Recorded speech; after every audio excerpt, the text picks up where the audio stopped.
Linda Kebab, vous avez finalement une double attente, hein, c'est-à-dire de calmer un peu la colère parce que vos collègues policiers sont fatigués, épuisés par ce qui s'est passé, et puis en même temps parce que les policiers sont eux aussi concernés par ce pouvoir d'achat, quoi. C'est le fameux étau dans lequel se trouvaient les policiers. On entend totalement les revendications des Gilets jaunes, en tout cas sur les mesures sociales. Mais de l'autre côté, les policiers, je suis désolée, je ne vais pas être très élégante dans mon verbiage, mais ils ont l'impression de faire le sale boulot.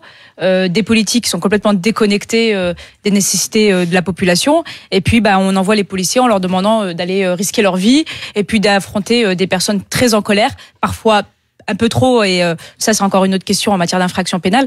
Mais enfin, les policiers sont complètement perdus. Au-delà de l'épuisement physique, il y a un vrai épuisement émotionnel et psychologique aujourd'hui. Oui, c'est ça. Et puis sur cette question du pouvoir d'achat, parce que eux-mêmes aussi subissent, bien sûr, la hausse de l'ensemble en fait des taxes, et ils sont conscients en fait de ce que défendent les gilets jaunes, quoi. Bien sûr, mais il y a des policiers qui vous disent, moi j'ai mon conjoint qui est sur un rond-point avec un gilet jaune en province.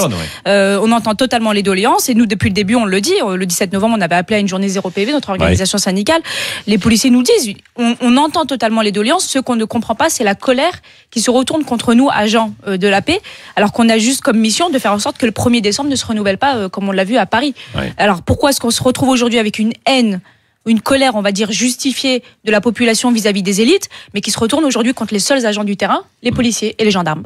Linda Kebab, vous, dans la police, ça s'est fait aussi comme ça ces dernières années, hein. C'est-à-dire qu'il y avait certes les syndicats, mais il y a eu une poussée de la parole du terrain en disant mais il faut que tout émerge, tout ce qui se passe véritablement sur le terrain. Bien sûr, on a été à l'échelle de la police, on a exactement connu ce qu'on voit aujourd'hui.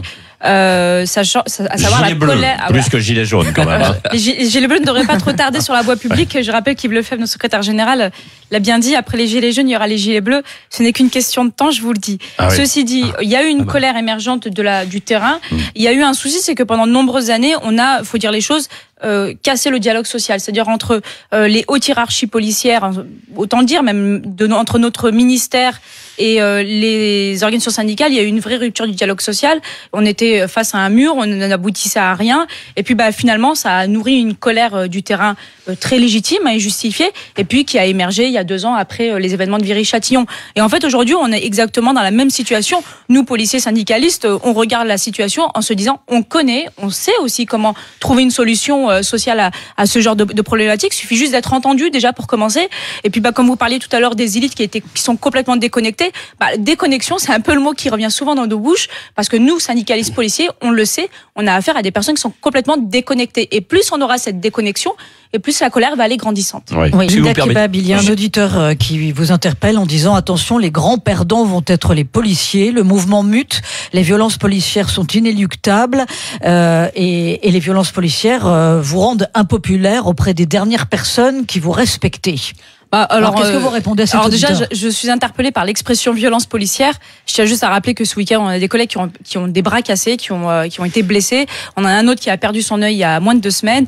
Quand on se prend des boules de pétanque, des cocktails Molotov et qu'on voit sa vie en danger, on peut pas parler de violence policière. On peut dire en effet qu'il y a des affrontements. Je vais vous dire, les CRS, les compagnies d'intervention, même les agents de la préfecture de police, de la sécurité publique, savent qu'à un moment ou à un autre, ils peuvent avoir affaire à des personnes qui vont aller outrepasser leur droit à manifester. Et c'est la syndicaliste qui parle. Battre le pavé, je sais ce que c'est. Manifester, exprimer sa colère, je sais ce que c'est. Mais à partir du moment où on va attenter à la vie d'un autre, parce que derrière le bouclier, le gilet en Kevlar, il y a quand même une femme et un homme. Parler de violence policière pour des personnes qui sont justement victimes de la vindicte populaire, je trouve ça un petit peu osé. Après, s'agissant de la rationalité, je tiens juste à préciser. Vous voulez répondre à Jean-Baptiste Djebari. Voilà. Oui. On ne parle pas d'émotion et de raison. Justement, en fait, c'est rejeter finalement la capacité de raisonner de ceux du terrain. Nous, ça fait 18 mois. Ça fait 18 mois qu'on a rencontré, notre organisation syndicale a rencontré des élus de circonscription, donc des députés, qui ont été dans l'écoute, dans les échanges sur l'ensemble du territoire national, mais qui nous disent on fait remonter, mais après il n'y a plus rien. On n'est pas du tout entendu plus haut. On va pas aller bien loin. Il y a eu un rapport sénatorial sur le malaise des forces de sécurité intérieure qui a été pondu il y a quelques mois. Il n'y a aucune suite qui a été donnée. En fait, cet écrit reste finalement lettre morte. Donc au final, oui, il y a un moment, il y a une déconnexion. Alors à quel moment elle se trouve ? On ne dit pas que les élus de circonscription le sont. On dit juste qu'à un moment, la connexion ne se fait pas. Donc forcément, on va se retourner vers les élites. Merci Linda Kebab, donc, du syndicat Unité SGP Police FO, qui au passage est devenu le premier syndicat de la police depuis vendredi dernier, il faut le dire. Avec FO pénitentiaire et FO gendarmerie. Absolument. Et Jean-Baptiste Djebari, merci à tous nos invités et à vous également d'avoir participé sur les réseaux sociaux. Retrouvez toute notre actualité sur videopolice.com, la chaîne YouTube d'Unité SGP Police.